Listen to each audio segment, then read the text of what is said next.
podcast offering discussions and tutorials on nerdy subjects for people who aren't necessarily nerdy themselves. With you today, myself, is your nerdy to George, and with me here today, Animal Crossing Mama, my mom. Hey. So, speaking of Animal Crossing, we're going to talk about another Nintendo property. Okay. So is Animal Crossing strictly Nintendo? Yes. Okay. So Animal Crossing is Animal Crossing is a strictly Nintendo property. I think all the really great games on Nintendo are Nintendo properties. That's Mario, Zelda, Animal Crossing, and today's topic, Pokemon. Well, okay. So what I know of Pokemon really is the cartoon. Yes. Which is, if that's all you know, that's more than enough. I know that. I know Pokemon Go. Yes. Because I have Gina, my niece is into it. I was playing it in Japan when we were there too. Well, and I traveled with somebody who brought their daughter, who I must say her daughter's 30, who was all sorts of thrilled and running around Vietnam, collecting Pokemons that you can't get anyplace else. Yep. And we did it in Japan. Mm-hmm. And I've seen the Pokemon movie. Oh yes. Okay. Which I thought was well done. You saw Detective Pikachu. I saw Detective Pikachu. So I'm sorry. No. I mean, Detective and Pikachu. I took your brother to a Pokemon convention. Mm-hmm. When those with his friend existed. Ian. When those, must have been 20 years ago. At least. Yeah. So yeah, Pokemon is fairly ubiquitous around the world, isn't it? The Pokemon stores. Yes, in Japan. In Japan, yeah. I was telling somebody about that earlier today, and I was trying to explain to them. It's like, imagine you went into imagine you went into Bed Bath and Beyond, but instead of beds, bath related stuff, it was nothing but Pokemon, and you could buy Pokemon stuffed animals, and you can buy Pokemon pencils and Pokemon pens and Pokemon candy and Pokemon rulers and Pokemon pasta. Yes, and they even had, I'm pretty sure they would even have Pokemon pillows and Pokemon sheets there as well you could buy. Oh, they did. Yeah, no, we brought back a whole catalog of stuff. Okay, so we brought back Pokemon that were unique to the places that you were. So Kyoto had its own Pikachu. It actually had two of them, remember? Yeah, it had two of them. One in a kimono and one is like a geisha almost. Yeah. And then Tokyo had different ones. Mm-hmm. We brought those back. We brought back some in the short jackets. Yeah. Again, we brought back a number of them, and we were there. And when we went to the stores, wasn't like we weren't there for a short period of time either. Oh gosh! The stores were like, the size of them, they're probably 10,000 feet or so. I would probably say like it's the size of like a really good sized Starbucks, if not like two of them. No, much bigger. Almost like a bookstore almost. Yeah, they were quite large. Because I kept thinking about the one in Tokyo was probably like the size of like a Barnes and Nobles or like a Borders. Exactly, and so it was a thing. Oh, it's still very much a thing. Actually, what's very funny is that about a year ago they had a pop-up store in London, a Pokemon store there, and they eventually had to release a Twitter page that all they did was just announce what they were sold out of. So it was Pikachu in like a bowler hat and a little tuxedo. Well, yeah. I can only imagine because I collect Starbucks cards when I travel, and they're unique to the country you're buying them in. That's kind of a thing. One of the other things about the Pokemon stores in Japan were that if you bought a certain dollar amount, and the dollar amount was probably the equivalent of about $50, you got giveaway things that were not only unique to that city but unique to that store. Yeah, and again, and there were some cool giveaway things. Japan's very much like that. They're very much about selling you on the notion that buy enough of whatever we're selling, and you can get a special like a special thing that we're only selling in a limited quantity. So you might as well do it. Yeah. So this was the Pokemon store in London. Oh, that's cool. Yes. That's very cool. Yeah, so we'll post that up on the website here. So you said you also know the cartoon, the anime. Yep. Is there anything else about Pokemon you know? Cards. Yes, the cards. Okay, so. There's clean your brother's room. Oh God, I'm sure he had cards. Yeah, he's gone off to med school in Philadelphia. So I was finishing cleaning up your brother's stuff, and there were Pokemon cards in with his Yu-Gi-Oh. That wouldn't surprise me. So. So let's talk about just the real quick history of Pokemon as it was.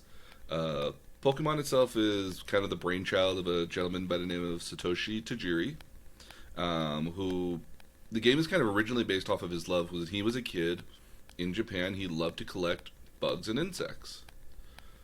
And so the original notion was that when he saw his neighborhoods and communities becoming more urbanized with more buildings and stuff, he saw a lot more children who weren't going out and collecting bugs, and he thought that was a bit of a loss for that kind of generation to not be able to go out and catch them. Yeah. And so his original intention was to make little monsters that you could collect and name and trade with other people if you wanted to. It's actually a cool idea, because if I think back to when you guys were young, there used to be these sticker books, and I could buy the book, and then you collect the stickers, and I remember DuckTales being one of the ones that you had. Lila had a My Little Pony one, and I could buy the sticker packages in the grocery store, or someplace like that. Yeah, and then we would use them for whatever we were doing for whatever reason. Well, yeah, but you had the book, and you collected them in the book, and you'd have duplicates, and you could trade duplicates with other kids, and so collecting is kind of a ubiquitous thing. Again, it's a very nerdy thing at the end of the day. Us nerds love to collect stuff, and there's no telling some people's hobbies and habits for that. I've seen people's collections of other stuff, and I'm always just like, I'm glad I only collect a few things. And even what I do collect, I'm very, very specific on. So, but I also tend, because it's very specific, also tends to be a lot more expensive and rare. Yeah. So that's going to be my. That's part of the joy. Says the woman with 22 different plates with turkeys on them for Thanksgiving. Okay. Those turkeys have a purpose. Yeah, they do. They get used once a year. They get served. Same thing with the reindeer. Reindeer dinnerware, yes. So what's actually kind of interesting about Pokemon in general was that the company that made Pokemon, which is a company known as Game Freak, didn't start out as a video game company. Much in the same way Nintendo actually started out with playing cards and Japanese card games, Game Freak actually started off as a fan-made, self-published magazine that was originally done by Tajiri and another gentleman who would go on to help who would help do the artwork and designs for the original Pokemon. Oh, cool. And so when they eventually they were originally making the fan magazine to just kind of talk about video games, and then eventually they started getting to the point where we were instead of talking about being fans of video games, they started actually critiquing video games, and that got them noticed initially by Nintendo when they started making their own video games after a certain point. Now, what kind of time frame is this? This would have been in the 80s when they would have had the magazine going, and by the early 90s, they would have become a video game company at that point to try to make video games. And so the initial Pokemon came out in 1996. Now, what's interesting about the original first set of Pokemon... So I'm trying to think, okay, so you would have been 12. It would have been maybe 12, 13, maybe. Yeah. But it didn't come out in the West until 98. That's what I was trying to figure out, because I was trying to put a time frame to when... Because I remember it during when we were dancing was a big deal. Okay, which would have been in high school, It would have been in high school for me, so that would have been 2 years later in that sense. But when the original version of Pokemon came out, it only had about 130 some odd Pokemon in there originally, and the original versions were known as Pokemon Red and Pokemon Green. And what had eventually happened was they later came out with a not necessarily director's cut, but a more polished version of the game I guess you could probably call it the director's Yeah. cut. They called it was Pokemon Blue. It had a lot of updated sprites and also added another 20 Pokemon, which we know is at the original 151 Pokemon. This is the song. That's where the song comes from. Yeah, the Poke Rap. The Poke Rap. Which if you ever get really bored, I will show you the Spanish version. I'm sorry. So it's not quite the Spanish version, but there's a person who does a cover of the Poke Rap to the tune of Despacito. Oh, I love it because I like Despacito. Yeah, Despacito. and so they sing it using nothing but the Pokemon names. Do include that in the show notes. I will definitely include it because it's one of those things where, like, when I meet new people, it's like, oh, let me try to make you laugh by showing you ridiculous stuff I've collected off of YouTube over the years, and that's one of them. So yeah, I get a lot of great laughs with that. So when we get Pokemon here in 1998, it's been out in Japan since 96, and then they also started doing the anime in 97. And the anime was not meant to be a literal translation of the original game, but it's basically It's basically a retelling of the entire original first game. It follows in the anime as we know it. Ash Ketchum, originally known as Satoshi in Japan, follows the same exact trail that the trainer would in the game. Right. And the intention for that was kind of twofold. One of which was to say, hey kids, if you're getting stuck, follow the anime. And you can, if you were just kind of following along with the anime and all that stuff you watched, you'd actually be able to play the video game pretty well, because it goes through a lot of the same motions of teaching you what the Pokeballs do, what the Pokemon centers are all about, and all these other elements of the world. And they don't go into like the minutia of the details, like the different types of Pokemon necessarily, what are better. Well, they go through training them and evolving them, though. Absolutely, yeah. But it gives you all the core mechanics of the game. Yeah. But also kind of is ideally playing out the same speed at which you would be playing the game. So again, if Ash is in this particular part of the region, that's actually tied to a portion of the game that plays out very similarly, most likely. So I guess I'll find this out when I play. But are the villains in there too? So your homework ahead of time is going to be a version of Pokemon which is a little bit like Pokemon Go and the original Pokemon. So it's Pokemon Let's Go Eevee, and they had a similar version called Let's Go Pikachu. And so I like Eevee. She's cute. It's very cute. And you can actually dress up Eevee too in costumes. Ooh. You can dress up as well to be similar. Oh, cool. His and hers. Yep. And so what's unique about these versions of the game is that in the original version of the game it was all one-on-one. You'll still do the one-on-one battles, but this version has a lot of mechanics that are similar to Pokemon Go. And the idea of Pokemon Go is that you take the Pokeball and you swipe it toward the Pokemon, and so long as you hit it with the Pokemon, depending on the size of the ring that goes around the Pokemon, you'll have a chance to catch it. Well, I was watching you catch things that were unique in Tokyo, or in Japan. Yeah. And so the smaller the ring and you hit it inside the ring, the better chance you'll catch the Pokemon.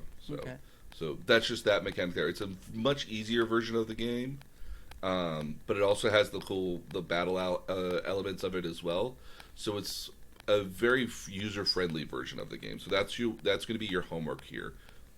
Play as much or as little as you want, because I think you'll get the idea pretty quickly. Okay.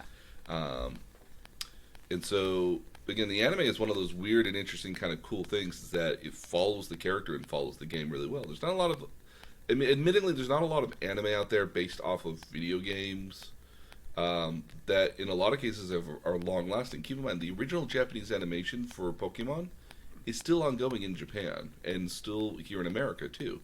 And it follows the main character Ash as she goes through each and every different region of the game, and there's over eight generations of the versions of this game at this point, and the anime has been going on.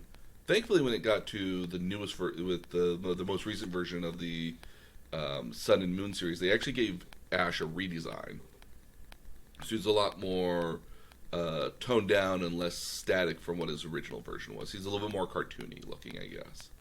Oh. So it's nice because it fits in more with the Hawaiian theme of what that generation was. And we'll talk about that here in a little bit. So you know the basic premise of Pokemon, I would presume, right? Yeah. Although, how old is Ash supposed to be? This is a kind of a bit of a misnomer because this is a thing that kind of happens this is kind of a thing that happens in a lot of cartoon shows in general. And Misty. And again, in a lot of cartoon shows in general, characters don't age. They'll go through seasons and they'll go through a period of time, yet they're always 10 years old. Okay, so I'm okay. I'm okay with animation staying the same age. Mm-hmm.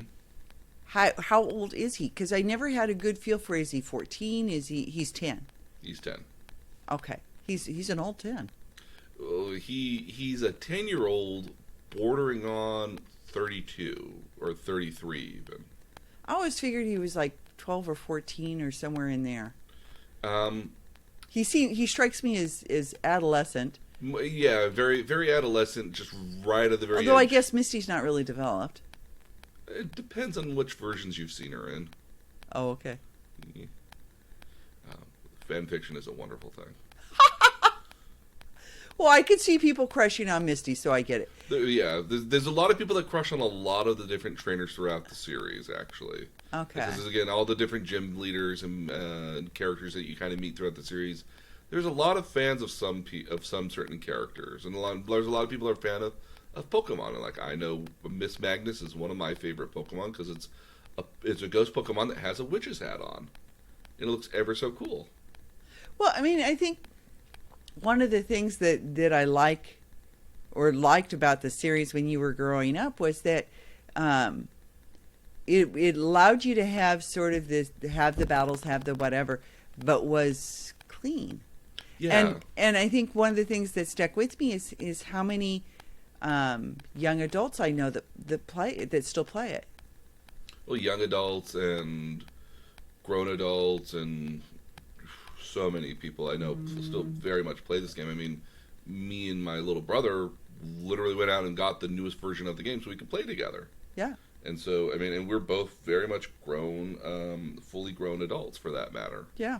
And I have I've nerdom knows no boundary. I know little kids that enjoy Game of Thrones.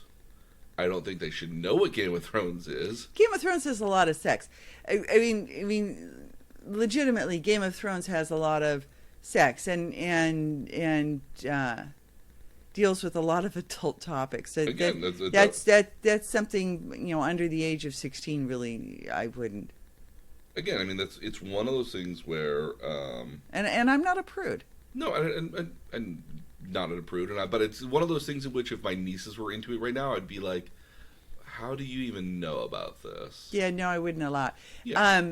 But I didn't allow Simpsons until you guys were well into teenage years because I didn't think you should talk to adults that way either. So yeah, but I'm okay. But like as a slightly older adult now, I kind of can appreciate that as well. So oh, we just caught something. So that's what it looks like. Oh, very cool. So what I'm using right now is Pokemon Go has what they call a augmented reality feature. So remember how last week we talked about virtual reality? Yeah. So basically I've told the game that when it looks in this particular area or that particular spot, that's where they'll see that Pokemon at. And you can go all around the room and look at the Pokemon from basically any angle you wanted to. So I could walk around it. Mm-hmm. Which has been very useful for a lot of people who wanted to do art of the Pokemon because you could see all sides of it. Yes. Got it. So that's pretty cool. So that's one of the nice features of it. So for those who are unaware of what Pokemon is, for the most part, Pokemon are basically what the original version of the game was known as capsule monsters, or eventually became pocket monsters. It's romanized here in the West as Pokemon, so pocket monsters. So that's where the name Pokemon comes from. And that's because they fit in the Pokeball? And the Pokeball could go in a pocket? Well, again, the original version would have been a pocket ball. Would have been a pocket monster ball. Okay. So again, to say pocket monster might be a little disingenuous, especially in the West, where like, ooh, it's a monster, ew. Where if it's as of where more of a monster along the lines of Monsters Inc. Yeah, but again, even the monsters of Monster Inc. are meant to be scary. Oh, They're that's supposed true. to scare the kids. And these aren't scary. Yeah, and at the same time, the West is very much about trying to create its own unique naming conventions in a lot of cases to kind of like, this is our property. This is Pokemon. Because if you just call it Pocket Monsters, you might be able to call it like you might have other spin-offs that might be like, oh, this is a Pocket Baseball, or this is Pocket Cars, or Pocket Mario. So there's a bit of a copyright sort of intellectual property sort of element to it. Yeah. And even when we were in the Pokemon stores in Japan, they very much were Pokemon stores, not Pocket Monster at all, from what I gather. So I don't know if that's just them catering to us Westerners, but I think they've just kind of embraced that the term for that, and I think that's probably for the best. I would imagine. Well, everything we saw in Japan that was Pokemon related was Pokemon. It wasn't Pocket Monsters at all. Yeah. So Pokemon are these various creatures. They usually look very much like normal everyday animals that we might find in our world. So they look like dogs, birds, giraffes, hippos, cows, giraffes. I've not seen a cow. They're a cow. Oh. In fact, actually, originally there was just bulls with horns called tauros, and they eventually made a female one, which was really just a marble cow with udders on it. Okay, cool. Yeah. But what they did here, but the world of Pokemon is very much like our own world. Probably a lot more forest and less urbanization that goes on, because there are wild Pokemon everywhere, and the wild Pokemon generally don't want anything to do with you or don't have any issues They'll run with you from at all. you, yeah. Unless you kind of like really like, unless you just kind of step up to them, they're like, "I'm going to capture you," and then they're like, "Oh, we'll see about that." But the Pokemon in general are just about as ubiquitous as our world. So instead of pigeons, you might have Pidgeys, or instead of rats, you might have Rattata. So they're very common sort of animals that we see throughout the world.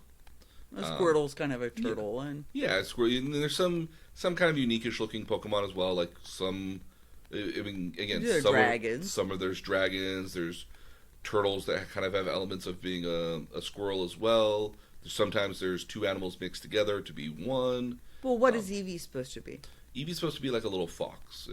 Okay, that works. So it's supposed to be a little fox. There's another fox in the game called the Vulpix, which evolves into what's called a Ninetales, which is meant to be a take on Japanese kitsune, which are the demon foxes that are meant to watch over shrines. Yeah. We went to. So we went to so you remember the Fushinari? Yeah. So that was supposed to be the Inari are supposed to be the demon foxes, but their distant cousins are the kitsune, which are kind of the more toying sort of raccoony sort of. No, that's Tanuki. Excuse me. They're foxes with multiple tails. And yeah. Nine tails. Yeah. In theory, the more tails you have, the more divine you are.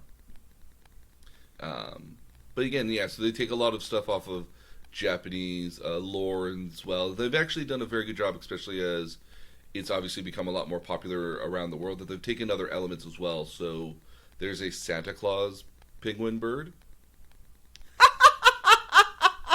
Okay. I think actually one of my favorite series of Pokemon is Do you go to Alaska to get that? Or? No, you find it during Christmas time in Pokemon Go, but then you go to like icy locations and you find them there.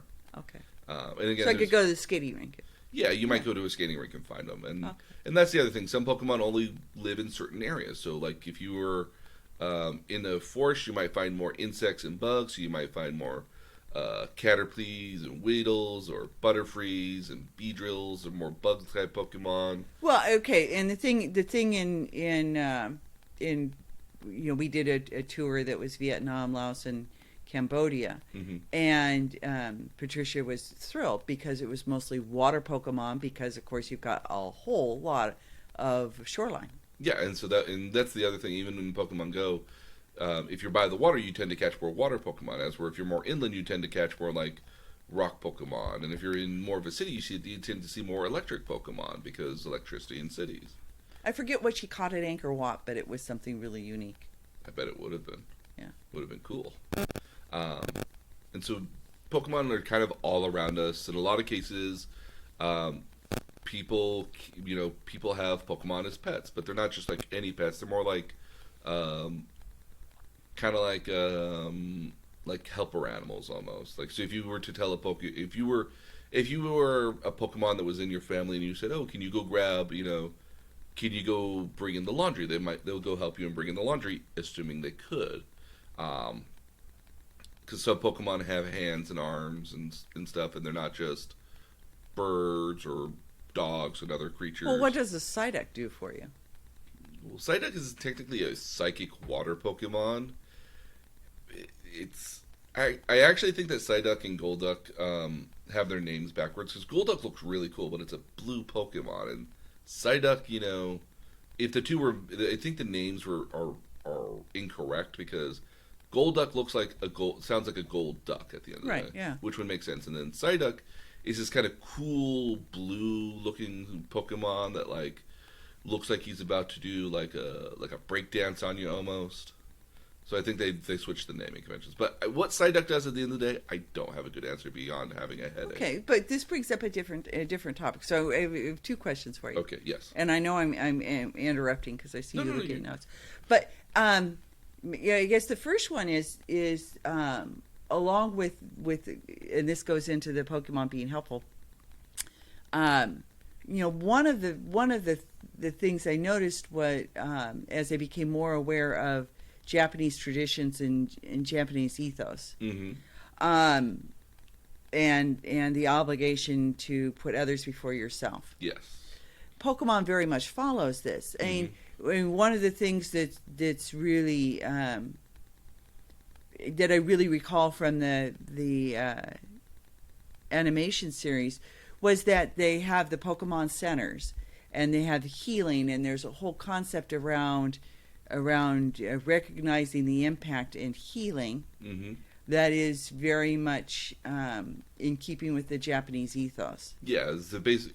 Because again, I mean, even very much a notion in Japan is helping others, and not taking up as much space as doing the trying to have as least impact on other people while trying to do as much for other people as you can, which is one of those things I found really rewarding in Japan, because everybody just wanted to help us out. Yeah. I don't remember any. Not much English spoken, but no, but, and even when they didn't speak a lot of English, they were still very excited to have us there. They were very. I mean, the number of places we went to where they were like, "Oh, you speak you need guide?" It's like, "Oh, yes, we would love a guide." Great. And we looked at it. It was like, "Okay, well, how much do you cost?" It's like, "Oh, no, free." Free, yeah. Free. Yeah. Oh, so they pay you to be here? No, volunteer. Volunteer. And that was in Nagasaka, where we went to the castle, which was, if we didn't have this guy, this guy actually gave us so much information. My favorite castle. Yeah, it was so cool. And yeah. And again, that was everybody in Japan. And so in a lot of cases, that's a lot of the same way Pokemon kind of act as well. They're very, again, once if you looked confused in a subway tube, mm-hmm. in a train tube, somebody would stop and help you. Oh yeah, absolutely. Yeah, so there's an overall ethos, but I think there's also an overall ethos about personal well-being. I think that's where you saw the Japanese baths, which if you ever go to Japan, forget your inhibitions and go to a Japanese bath. I love them. Would do them at every once I hit one, would do them at every possible opportunity. Oh yeah, no, even capsule hotels. That capsule hotel that we stayed at. Oh, the bath. I don't know about the men's bath, because I think it was upstairs and we were downstairs. Or we were both downstairs. We were both downstairs. It was in the basement, and it was the most lovely rock waterfall bath, just beautifully equipped. Mine seemed like a little more like a swimming pool, but it did have like the rock feature kind of in the middle with water kind of cascading down over it with like a little waterfall sort of thing. Very cool. Oh, and so true of most every place we stayed, actually. It was the presence of the baths, Well, not just so much the presence of the baths. What I really liked was this presence of nature everywhere. Yeah. I mean, even in Tokyo, we saw nature. We saw bits of nature that they were very eager to preserve and keep hold to, and that's very much a large part of Japan. Because again, you got to remember that Japan has a lot of open countrysides that have not been urbanized on any particular level, and that's because they do realize that they have a very limited space on their islands, and that for that because there's agriculture and there's farming that gets done on the island for as small as a place as it is. Because Japan's is probably smaller than California, I want to say. I think it probably is. Same size. Okay, so I'm going to make an overall, two overall comments. And having traveled a great deal in Asia, I've been to everything from India over to Japan. Yeah.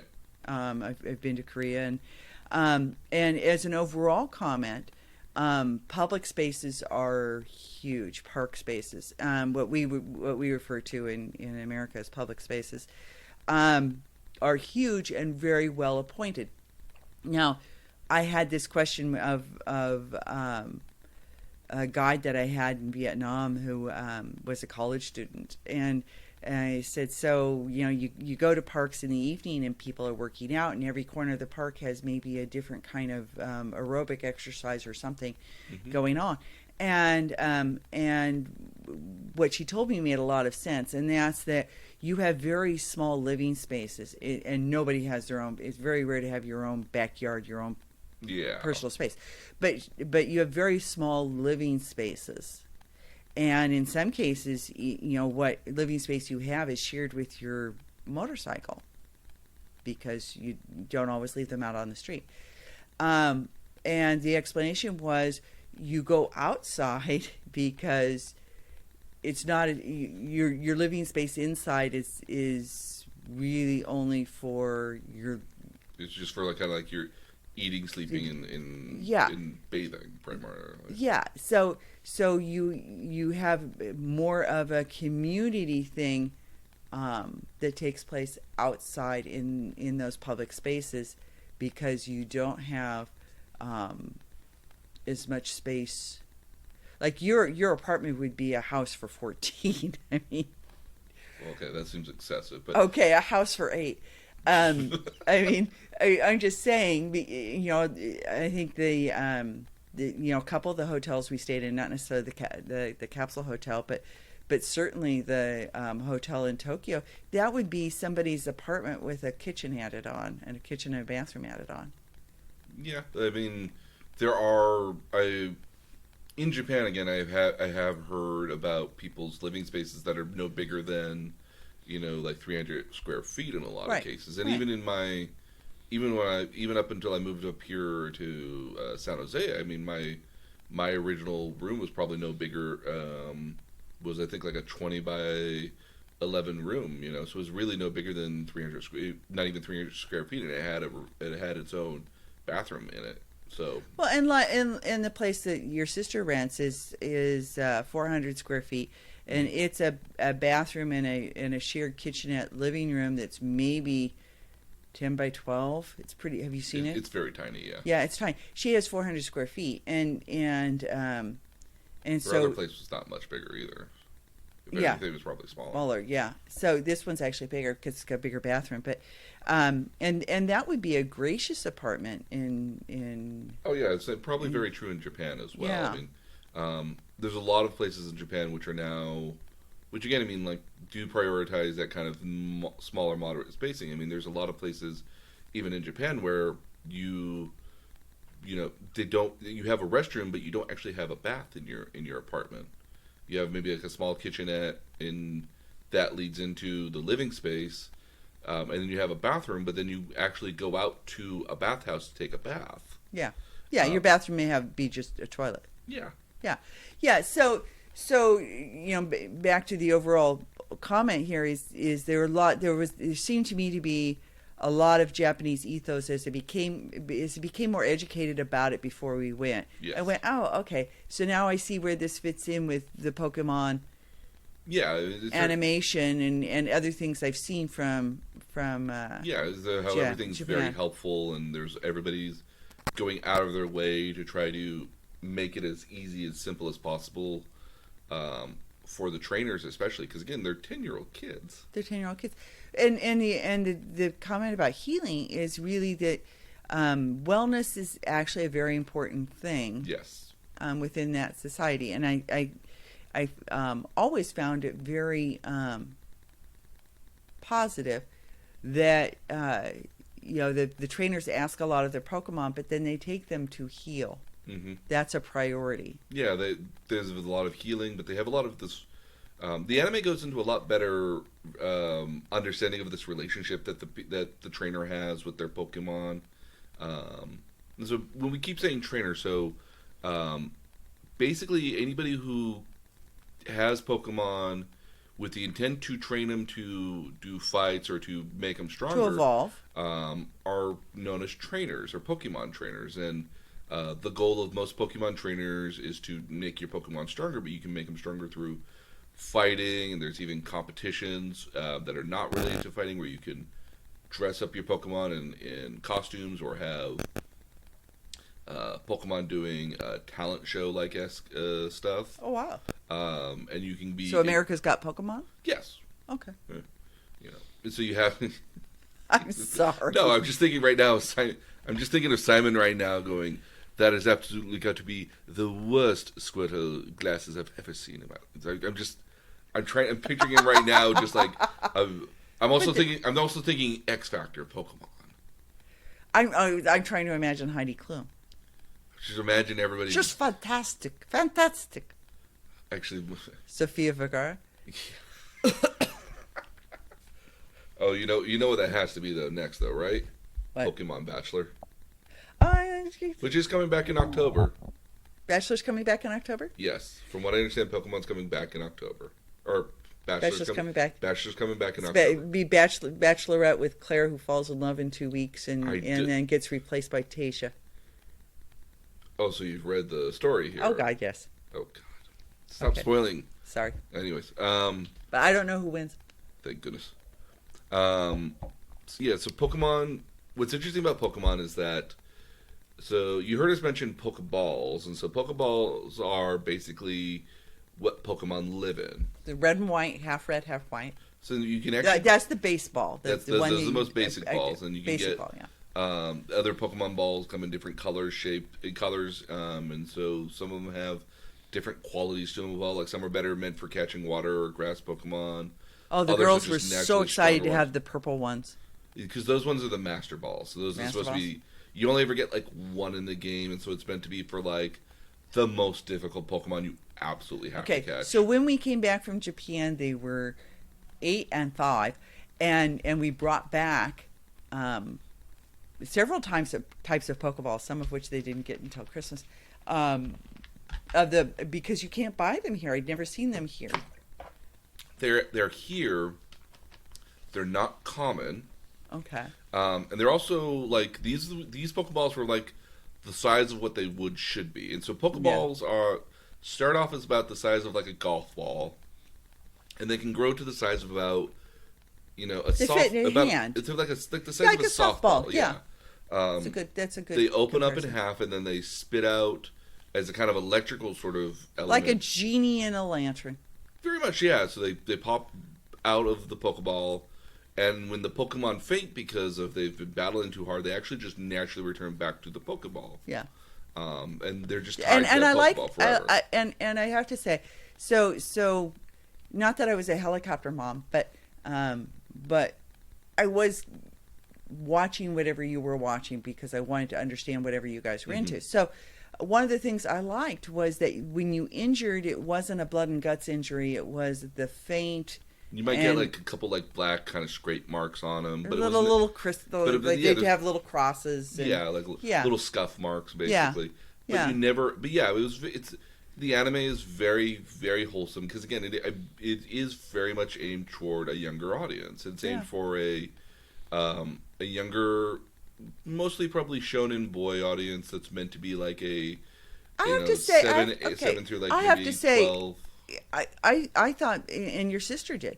I thought Pokemon was equally appealing gender-wise. It absolutely is. And I I mean, think, it's following Ash, but there's also Misty, and yeah, who's given equal amount of time yeah, and grace, and nobody in there's almost never any sort of like put downs or anything like that, with the exception of, no, you could do better, or you shouldn't do that because that's wrong.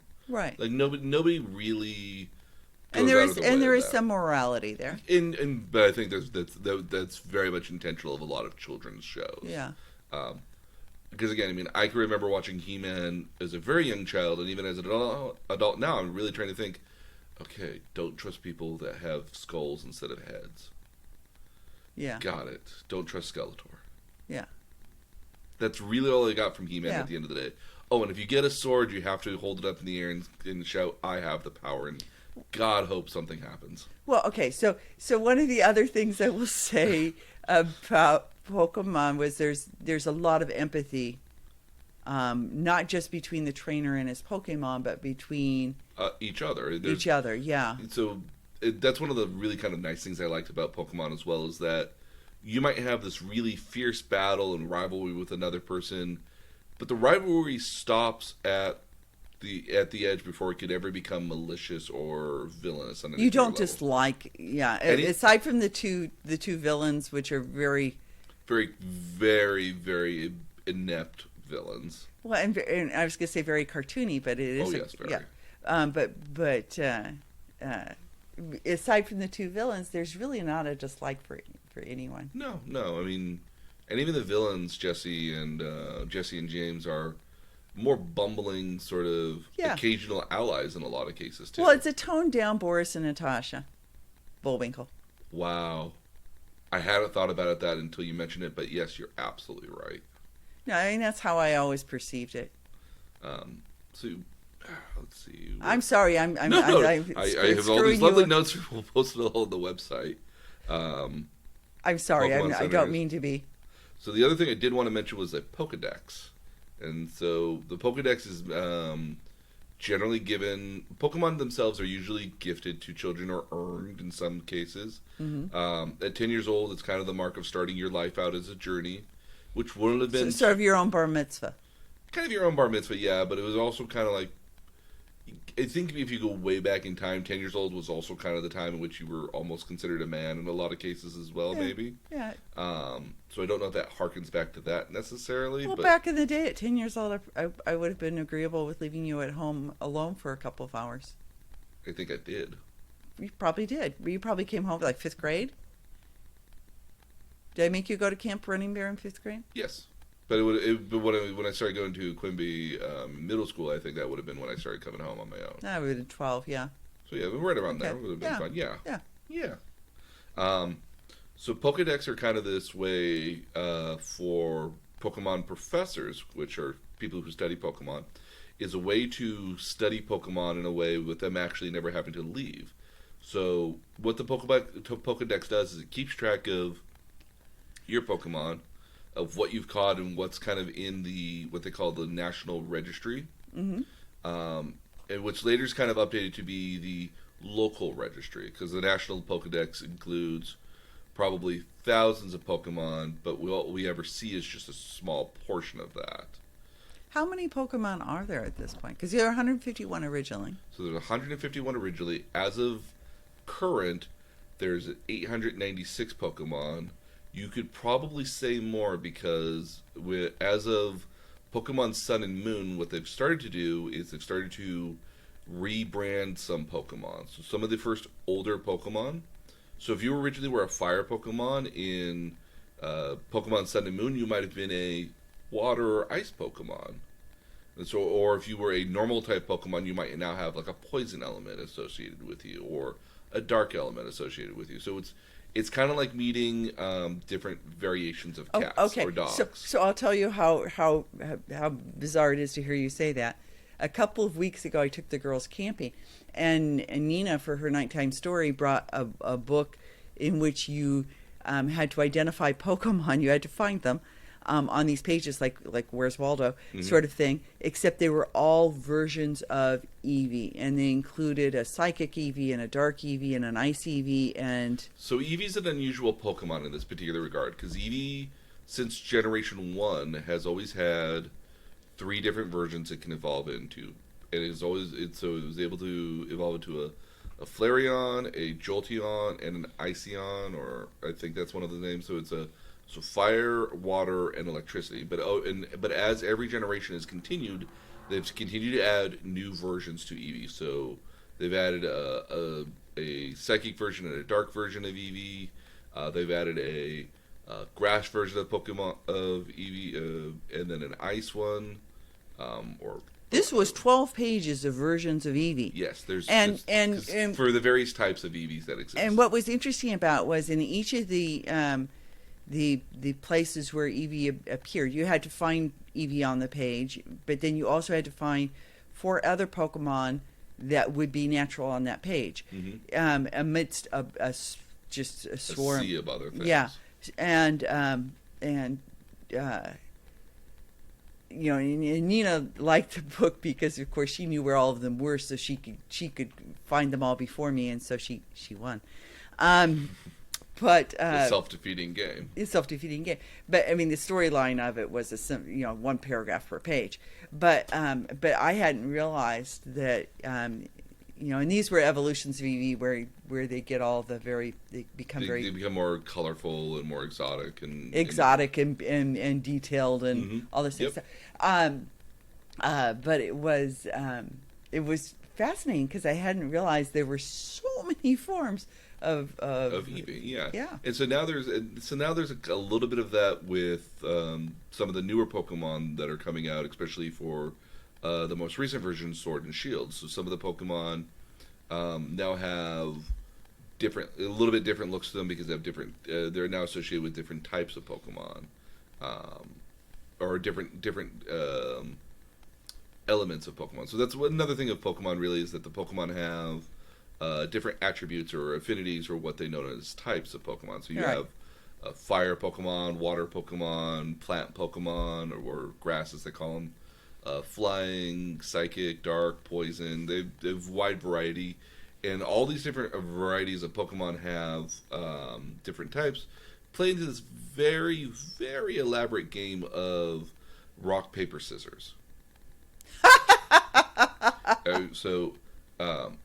There is a literal chart that shows if you are this Pokemon, if your Pokemon is electric, what is it good against and what is it bad against. So electric Pokemon are great against water Pokemon because they shock a water Pokemon, and they're great against flying Pokemon because Pokemon fly in the air and lightning bolts can hit birds. But it's not good against ground type Pokemon because you're on the ground, the electricity doesn't harm them because they just channel it through the ground. And they're not good against... They're grounded. Yes, and precisely. Again, you see the joke there? Yeah. No. I get it. I'm current. And then... Oh, come on, you missed that. Okay, now I see it. Okay, so and they're not good... And electric are not good against rock-type Pokemon, as an example.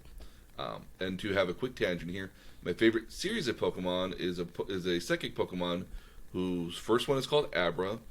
I know Abra. And then the next one is Kadabra, and then the last one is Alakazam. That's cute. So that's the evolution. So it starts as an Abra, it can then evolve to a Kadabra, and then evolves into an Alakazam. And when it becomes a Kazam, it starts carrying a spoon with it that's bent. Oh, it mentally based in a psychic Pokemon. And then when it gets to Alakazam, it's carrying 2 spoons. So each one of these different affinities is meant to be this elaborate game of rock, paper, scissors. You actually play this initial rock, paper, scissors when you first actually start the game in most traditional games because you start with either the option of a grass Pokemon, a fire Pokemon, or a water Pokemon. It's kind of the trifecta of Pokemon types right there. So fire beats grass, grass beats water, water beats fire. Okay, so I like that's a rock, paper, scissors. Scissors come. Okay, so I totally like that. When you play against somebody, you do play tactically because they have different attacks that they can use. Yeah, so Pokemon in the game have up to 4 different attacks they can use at any given time. Now you'll learn other abilities over time, and so in some cases you might learn Bubble, but you might later learn Water Gun, and Water Gun is a better ability than Bubble initially.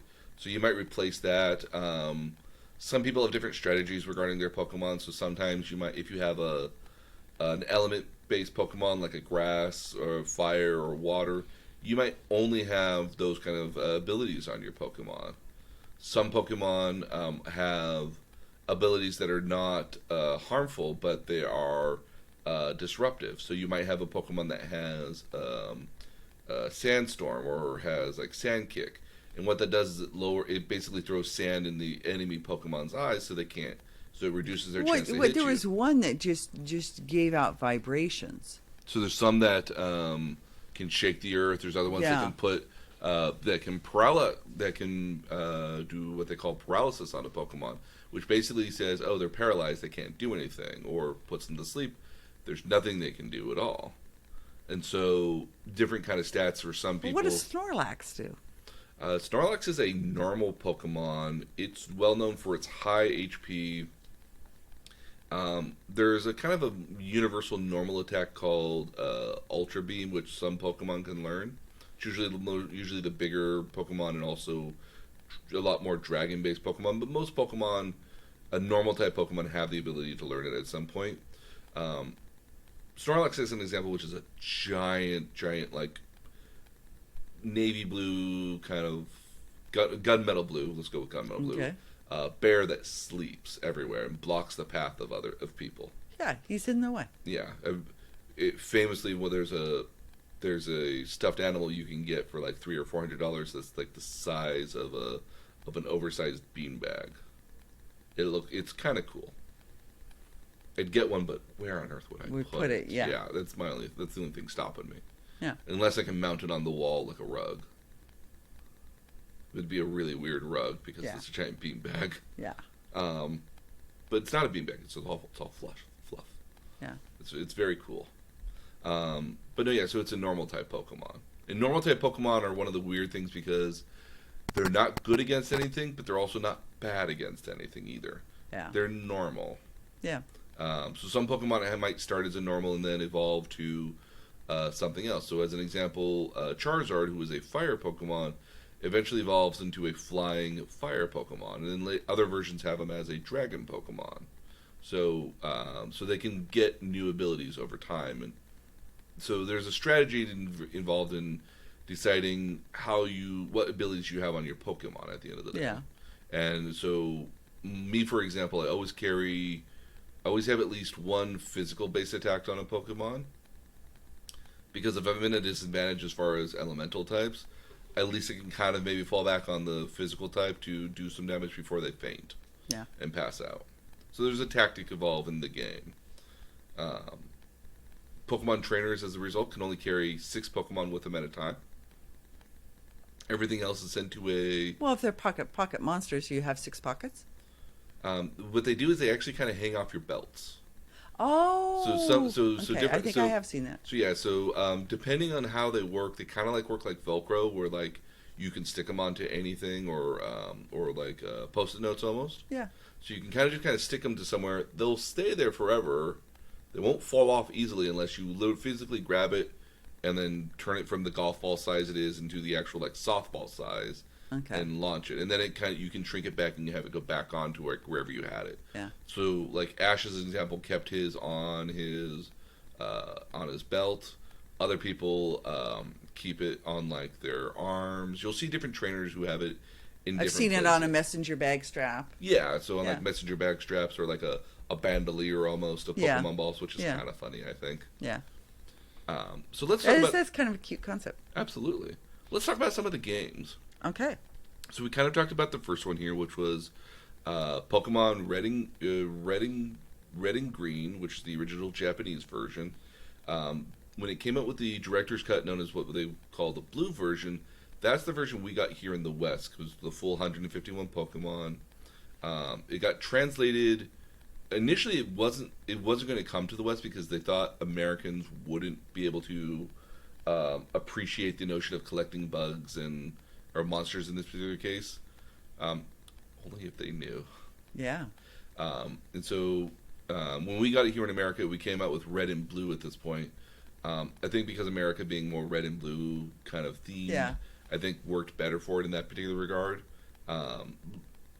It also came out with another director's cut called Pokemon Yellow.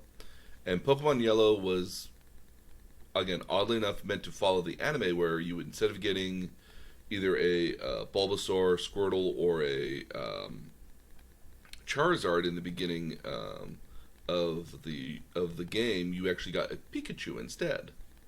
And so the Pikachu would actually follow you around in the game, just hovering right behind you, much like he did in the original anime. Yeah. Which is, again, kind of funny because it's a game based off the anime, which the anime is based off of the original game. So the meta, again, cute. the meta of it all. What's kind of interesting about Pokemon is that they all take place in different, what's somewhat real-world locations. And so in our case, the first set of games actually take place in the Kanto region, which is what they call the Kanto region, which is actually the similar Kanto region of Japan, which is where Tokyo and some of the other places are. Yeah. And so that's where we were at one point. So Generation One. Although I thought it originated in Osaka as opposed to Tokyo. No. So Nintendo itself originates in Kyoto. That's right. Okay. But the original series of games took place in the Kanto region, which is similar to Tokyo and surrounding prefectures around it. Okay. And so what's interesting about Pokemon is that during the time frame that Pokemon generation exists, only those Pokemon exist. And so if you were to go out to other media, so again, Pokemon's had other video games, it's had other animes, you won't see other Pokemon that are not included in that generation. There's a few minor exceptions that maybe a Pokemon from the new upcoming generation shows up for as like a cameo or shows up for a small bit of time. But during that period of time, only those Pokemon exist, and so they don't. There's no crossover. There's not a lot of not necessarily crossover, but so much as that every franchise in the Pokemon franchise exists of those Pokemon at any given time. So if we were in Generation 1 between 1996 and 1999, we could expect to see just those Pokemon out there. Just those 151. So, yeah. So, but when we get to Generation 2 in 1999 through 2002. Originally the original Pokemon came out on the Game Boy. It came out kind of at an interesting point because the Game Boy itself came out in 1991. It was actually becoming not that popular, but with the advent of Pokemon, it just exploded in popularity, which is why it's one of the most widest selling video game consoles outside of the PlayStation 2. PlayStation 2 is the most. Does it still exist? The Game Boy? Yeah. Kind of replaced by the Switch. It actually got replaced by the DS. Okay. So, so the Nintendo DS kind of replaced the Game Boy. A lot of Game Boy games originally you could play still on the original DS, but they've since removed that backwards function now. Okay. And so now you can only play DS games on DS, and the Switch is now probably going to replace the Nintendo DS at some point, if it hasn't kind of already. Okay. The games are literally smaller than what you would get for the DS, and the Game Boy and the Nintendo Switch is about as portable as you can possibly get, while still being a full console. But fits in a women's clutch. That's all I care. Yeah, it does. Yeah. So Generation 2 took place in what they call the Johto region, and the Johto region itself is basically the area that we were in, which is the Kansai area. So remember, we flew into Kansai Airport. Yeah. So that's Osaka and Kyoto primarily. Okay. I think a little bit also of Nagosa as well. Mm-hmm. But that's kind of where that was. What's interesting about the Generation 2 is that it added more Pokemon. So it added 100 new Pokemon to the series. It had new evolutions for some Pokemon that didn't have evolutions beforehand. It also introduced a day and night cycle. So there was a battery in the cartridge that told you what time of day it was. You would say, oh, it is 8 a.m. in the morning right now. So depending on when you played the game, much like in Animal Crossing, some Pokemon would come out at nighttime versus the daytime. Yeah. Which was kind of a really cool feature at the time, because it was like, oh, so now I got to play it in the morning and during the daytime, and I got to Forces play it you, at night. yeah. Yeah. Yeah, not going to get Celestia during the... Yeah, not unlike Animal Crossing. Yeah. Let's see here. What was also interesting about this version of the game as well is that when you finish the Johto region, you could actually travel back to the Kanto region, which hadn't been known as the Kanto region yet, and you can replay through the events of the first game, but you had kind of the ability to go anywhere you wanted. So if you wanted to go battle the gym leaders in a different order, you could if you wanted to. Third generation, when it came out in 2002 and 2006 through 2006, debuted on the Game Boy Advance. Now, the Game Boy Advance was a beefier, full-color version of the Game Boy Color. I forgot to mention, so in Generation 2, the Pokemon games were known as Gold and Silver. And they had I do remember that. Yes, a Gold and Silver. And then there was a director's cut known as Crystal. Yeah. And they've had a director's cut from most games for quite a while here and now. They've come in different forms, but they've always been kind of a cool director's cut. When we get to the third generation, this is on the Game Boy Advance. This is Pokemon Ruby and Sapphire. Yeah, this is what I remember as Ruby and Sapphire. Ruby and Sapphire, and then they had the director's cut, which was Emerald. Yeah. So you had kind of a red, blue, green theme going on. They added 100. They added another 130 some odd Pokemon, so it went up to 386 Pokemon. They also, this was the first generation in which they redid and remade the first set of games. So you had Fire Red and Leaf Green. So they remade the first Pokemon games. What was interesting about the second generation is that you could connect with the first generation to trade Pokemon with. Oh. So what you would do is, if you had good Pokemon in the first game, you could already trained up. You could trade it. You could trade them with yourself and put them in your new game. Third generation didn't allow that because of the way the architecture worked, and so you couldn't trade with older versions of the game anymore. But they came out with Fire Red and Leaf Green, so that way you could play those games and then transfer those Generation 1 Pokemon over to your other game, and then at the same time you could take your Ruby and Sapphire or Emerald Pokemon and transfer them over to Fire Red and Leaf Green, so you could have a full Pokédex if you wanted to, or if you wanted to battle around with Pokemon that are not from the area, you could do that too. And the remakes are fairly faithful as well. The third generation, unfortunately, did away with the day and night cycle. There was a battery issue element that was not compatible with the original Game Boy Advance games, so it wasn't able to do the day and night cycle like they did before. But what they did do is they introduced a 2-on-2 battle. So most Pokemon games have a 1-on-1 battle for the most part. But the third generation introduced 2-on-2 battles. So you would put out 2 Pokemon and the enemy would put out 2 Pokemon as well. Interesting. Yeah, so you could have a 2-on-2 battle essentially. Now, as a side question, the animation, does the animation keep up with the Yes, so okay. the anime does keep up with the games as well. Sometimes, I think in the anime's case here, when it started in 97, the games came out in Japan in 99, so I don't think it was until a couple months or half a year later that they transitioned into the new material. They certainly dropped hints about it in the original Pokemon 2000 movie, as well as the anime. They had one of the second generation Pokemon there in the anime for a while, but they eventually transitioned over to the new game, and they do that consistently where they'll move over into the new region. Sometimes they might replace a character in between then, but they've always moved over to the new region typically after a couple months or a year, even in some cases, depending on what's going on. Yeah. I think more recent as Sun and Moon is that about a couple months later after the games came out, I think was their aim.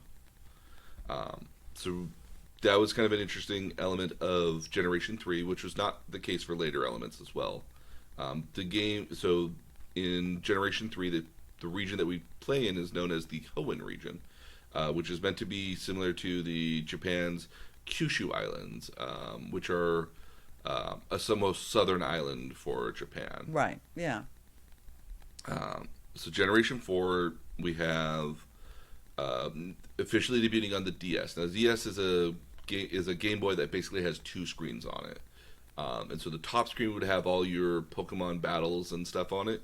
And the lower screen would be where you selected what abilities you would use or what stuff you would use in the meantime. That seems like pretty convenient. Yeah, so so you could see all the battling happening on the top, but you would decide what would happen on the touchscreen bottom. So it made it very easy to be like, oh, I want to fight and I want to use this ability here. And everything's a lot bigger as well, so it's easier to see. So fourth generation here, known as Diamond and Pearl, with the director's cut version being known as Platinum. I still think Platinum should have been for like Gold and Silver, though. Gold, Silver, Platinum, and then I think makes sense. Diamond, Pearl, Crystal, I think kind of matches up a little bit more. But again, I don't think they knew what their naming schemes were going to be years in advance, so I can't blame them on that. The return of the day and night cycle came back. So you had the day and night Pokemon. This was also the first game to start introducing 3D as well. And so part of the world of the overworld. So the way the game works is that you play in an overworld. When you get to the Pokemon battles, it jumps down into like this small like little scene box. Zooms into the little arena sort of area. So if you're in a forest, it's like this little foresty sort of arena, or if you're in like a tall grass area, it's this little clearing in the tall grass that you fight in. But you always take place in this kind of overworld where you kind of look down onto your character as they walk around this kind of grid-based world for the most part. What was interesting about the DS was that because the Nintendo DS had Wi-Fi connectivity abilities to it, you can now be playing with somebody in the same network that could be in a completely different part of a building or house. So if I was in one bedroom of the house and somebody else was in another bedroom, we could be playing together, but still be in our own separate spaces. So network connectivity made a big difference in Pokemon. It also allowed a little bit more. One of the things I liked about it was I went to a convention one time, and I could see all these people to play with in a convention. They were all playing Pokemon at the same time, which was really cool. So I could see what other people were doing, and I could see what people had different Pokemon. Really cool advent for that. Well, what I think is nice is then you can play somebody you know. Well, or play people you don't know specifically. Oh, that's true. Okay. Because there was a lot of people there where you would be... I will admit that the convention setting made it a little difficult to trade and battle with people because there's so many people on the network. Yeah. Which is a lot of the time for conventions nowadays too. You go to a convention and there's so much Wi-Fi and so much internet traffic going on that if you wanted to update like a Twitter or a Facebook or an Instagram, like you were better off waiting until you left the convention hall to do that. And went back to the hotel, yeah. Or even just once you went outside. There was just so many people. In this particular case, the Generation 4 also released Heart Gold and Soul Silver, so remakes of the Generation 2 games. Oh. And so, and this would be a tactic that would happen fairly frequently in the Pokemon games, where they especially with the newer generations, they were re-releasing older games. And this again, so you could trade up or cross trade? Partly so you could cross trade in a lot of cases, because again, Soul Silver and Heart Gold had both regions of Kanto and Johto in it, so you could get the first and second generation Pokemon. But keep in mind that not all Pokemon were limited to just the generations that they're in. So like fourth generation still had Pidgeys from the first generation and like Pikachu, which is a very common Pokemon to come across. But they may not have not all the first generation Pokemon. Okay. So like if you were looking for so you don't get all 151, you might get the top 50. Oh no, in theory you could catch every single Pokemon. Right. It's just that naturally, if you just played the game and caught every Pokemon that was in the game, you'd have a Pokedex instead of in this case 493 Pokemon. You'd probably have a collection that's more around like the 280 or 290 range. Okay. And then the intention was for you to go out and trade with other people so you could collect the rest of them. Okay. And I think Heart Gold and Soul Silver gave you the ability to collect all the other ones you didn't have. So now, how are you trading with other people? You're using Wi-Fi to trade with other people? Yes. So the Nintendo locally? DS didn't require the link. So originally, Game Boy had what was called the link cable. It wasn't a popular accessory in the beginning of Nintendo. Yeah. Mostly because you never really expected another person to come across another game with a Game Boy typically, or if you did, they had to have the exact same copy of another game you had. So the few examples of this might have been Tetris. So unless you had a link cable and you both had Tetris, then you could play Tetris against each other. Yeah. But it was not common for people to have. There was not a lot of commonality for mobile games at the time to have connectivity with other games until Pokemon. And Pokemon really did take advantage of it because, especially in Generation 1, you could assume, oh, if you have red or I have green or I have blue, then those two games are compatible with one another. You could, if you had a link cable, you could fight with one another. So it made it more likely that you would be able to use the link cable. Otherwise, before it was useful for some games, but not a great majority of them. Okay. And with the Nintendo and that was true of Generations 1, 2, and 3. With the rise of Nintendo DS, because of its network capability and Wi-Fi ability, you had that much easier. You didn't have to connect them through a physical cable. You could just be, you could be on that side of the room, and I could be on this side of the room, and our Nintendos would, our DSs would never have to be connected at all to do it. Okay. And this particular region here was known as the Sinnoh region. It's also is meant to represent the Hokkaido region of Japan. If you've ever looked at a map of Japan, there's kind of this, it kind of looks like a dragon almost. Mm-hmm. This would be the very top portion of Japan where it's kind of the head of the dragon. Yeah. So Japanese islands kind of look like this dragon at the end of the day, which is kind of why it's a motif in a lot of their stuff, I think. Generation 5 is a weird generation. Mostly because its Pokemon games are Pokemon Black and White. And instead of having a remake, they had Black 2 and White 2. What was unique kind of about Pokemon Black and White here to the 5th generation, one of the first ones is that it's the only generation to add the most Pokemon at one single time. So other games had maybe 100, 130, maybe just 90 Pokemon or 70 some odd Pokemon that get added. Generation 5 had 156 Pokemon, so it's the most populous growth to the Pokemon library and Pokedex at the time. Okay, so let's back up a bit because the games are coming out in tandem. Mm-hmm. So the difference between the games is the region you're playing in? So the generation is the difference. The major difference between the two games is that the red version versus the blue version might have different Pokemon in them. Okay. So the red one might have only... So same regions, but different Pokemon. Yeah, different Pokemon in each. And did you know before you bought which... So you knew you were buying red or you knew you were buying blue. Mm-hmm. And... in the early days, you didn't really know that was truly the case. Or you didn't know which ones were which. Okay. Again, back in red versus blue, we were just excited about the idea that, oh, there's two versions of the game. There must be a difference between the two versions of the game. There wasn't. The only real major difference between the games was that what Pokemon were on each one. Okay. And the difference of those Pokemon were about 15 Pokemon. Okay, and is some of that a limit in memory, or I mean, what's causing them not to just include all of them? So that you trade. So to force the that was actually Miyamoto-san's. Miyamoto's the guy who did Mario and is basically the creative director for Nintendo. It was his idea. He kind of echoed and seconded the idea when the original Pokemon were coming out. Oh, make two games and only limit some Pokemon with others, so you force people to trade with one another. Okay, so then what's the director's cut when you get that? Again, it's similar where it limits the amount of Pokemon you get, so you still have to trade with other people. But maybe some of the Pokemon you could only gotten in like blue, or some of the Pokemon you can only get in red. Some of them were there in yellow. Okay. So you would still have to find somebody with a red or blue version to trade with them. Okay. And it wasn't uncommon for people to play both games by themselves and then trade to get amongst themselves. Okay. Yeah, trade amongst themselves with like an older Game Boy and a newer Game Boy, maybe. Okay. So, what's also interesting about Generation 5 is that it's the first generation to not do a remake of previous generations. So the next one would have new architecture, but no backwards. Well, it's not so much backwards, because again, the games haven't been backwards compatible since the second generation. Okay. With the intention that, like, if you had Pokemon from Generation 1, you could trade them to Generation 2. Okay. But you couldn't trade Generation 2 Pokemon to Generation 1. Got it.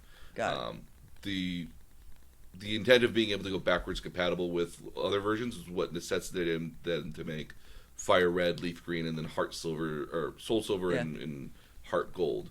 so that you could trade with older versions to get those Pokemon up. Yeah. You couldn't go from you.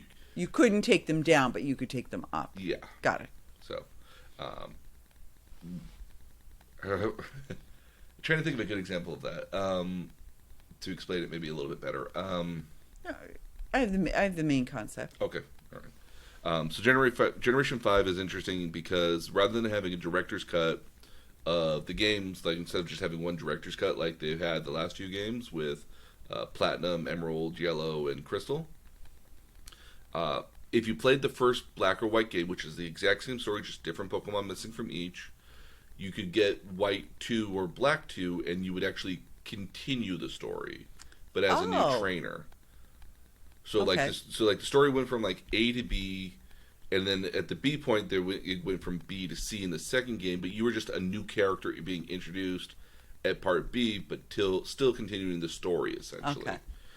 Which is kind of a unique sort of element as well, because it was not seen before where, if you beat the original game, it wasn't expected that you would buy another game to start all over, but to continue the story at the end of the day, which is kind of a unique idea. Yeah. They'd revisit that again a little bit later in a later version of the game, a later generation of the game. Generation 5 is also the first time in which the region that they play, that it's based off of, is not Japan. Oh, where is it? New York City. Oh, that's kind of cool. So there's a main hub city, and then there's that's kind of along the coast, and then there's a plethora of other areas around that. So there's New Rochelle. Yeah, so it's kind of meant to be more like New York State, with New York City as the main focal point, or the main emphasis and direction for the game. Okay. Generation 6, we're now on the Nintendo 3DS. It's also the first time in which the Pokemon are fully 3D models. Before that, they've always been 2D pixelated sprites, but now they are fully rendered 3D models. That's a big step up. Yeah, and considering well that by the time we get to Generation 6, there's 721 Pokemon that they've had to model and make. Jeez. I know, right? And they did all of them. So Generation 6 is kind of fun in that particular regard. Generation 6 also adds a new fourth evolution, almost.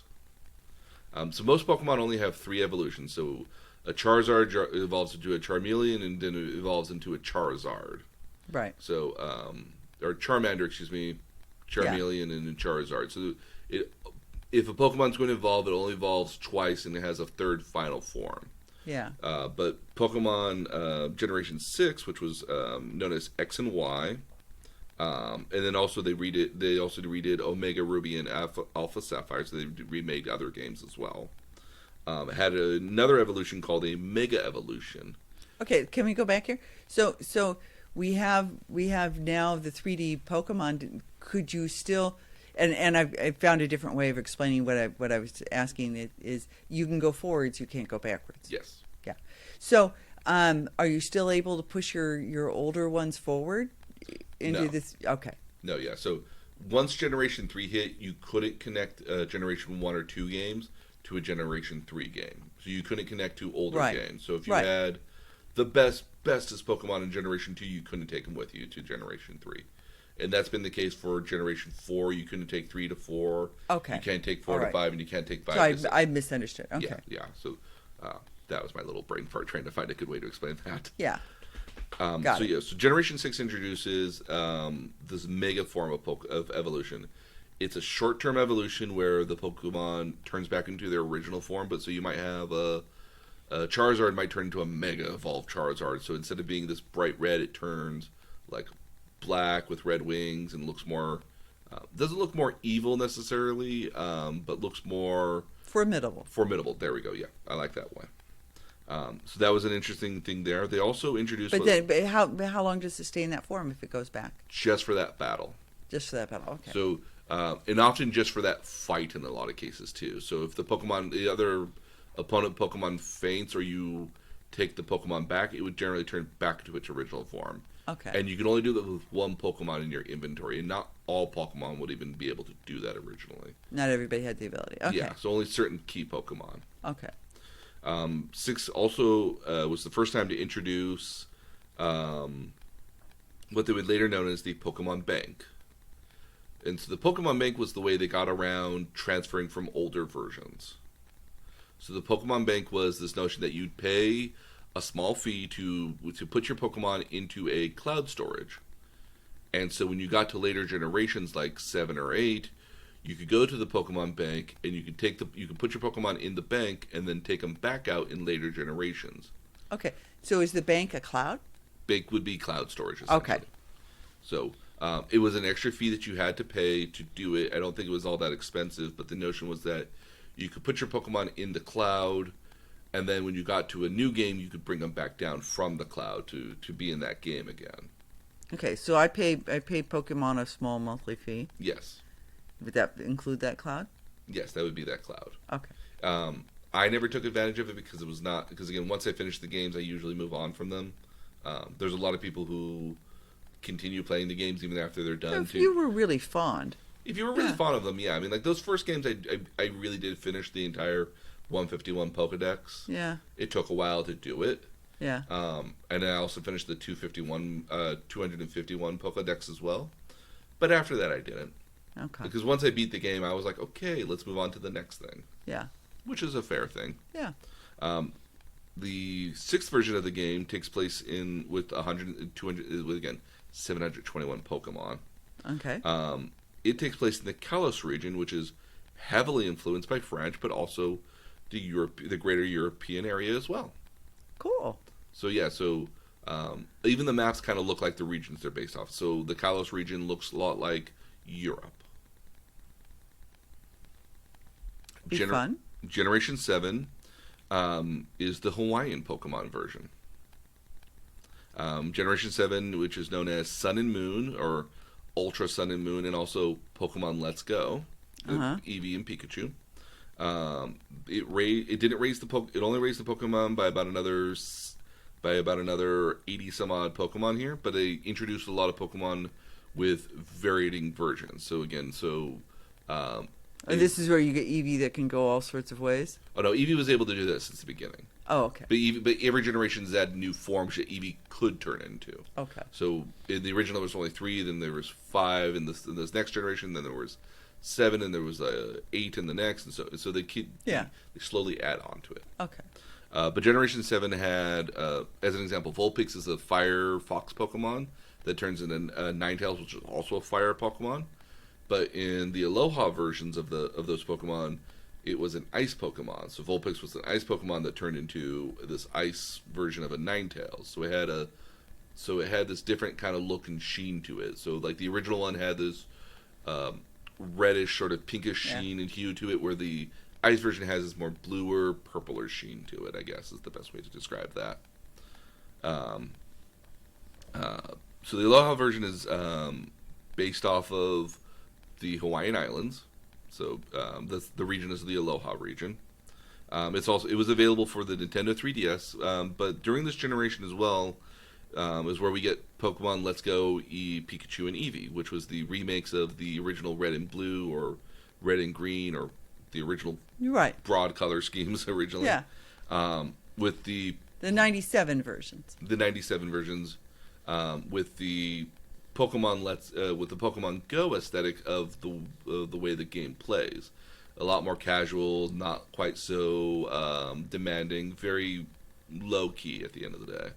But also a very good way. So if you had a younger kid playing, that was much more easier for them to play it as well, because you weren't trying to worry about strategy and elements. In a lot of cases, you were just with the Pokemon. You were just able to throw a ball and catch Pokemon, because that's the majority of what you do in the game. You just throw balls and catch Pokemon.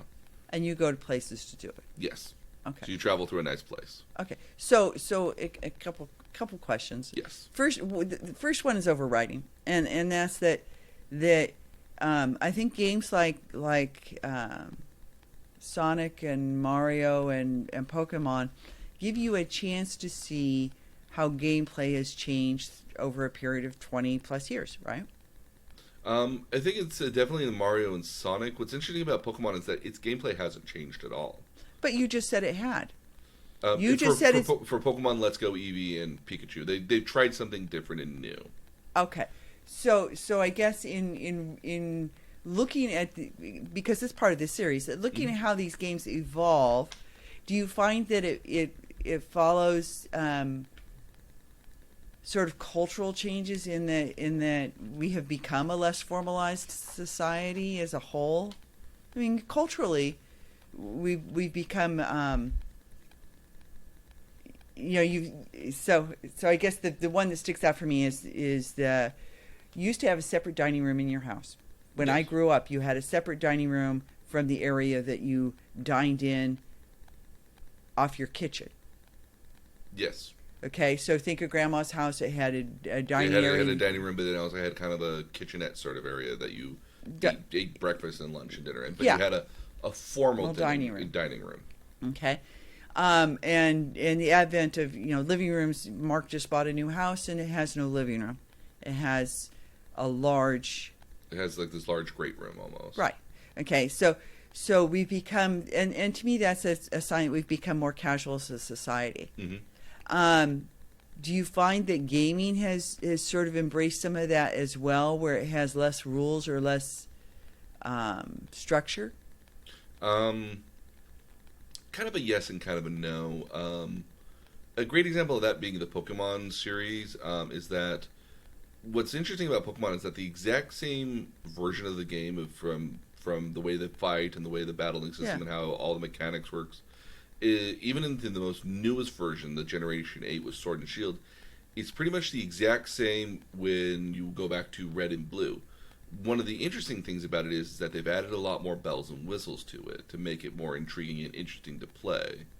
And so there's the element of, instead of doing battles, you can do competitions with talent shows and dress up and looking how in like dog show kind of elements. So which to me is very different for what I understood this game to be.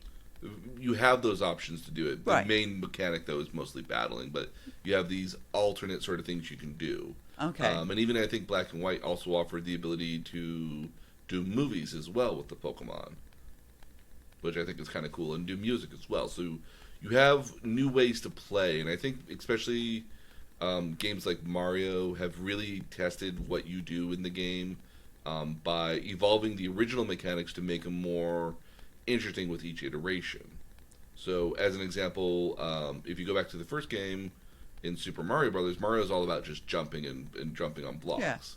Yeah. As you go to later games, when we get to like the Nintendo, when we get to the original Nintendo 64, Mario's very much about jumping, but now he has like a triple jump, and it's this really cool thing when you do.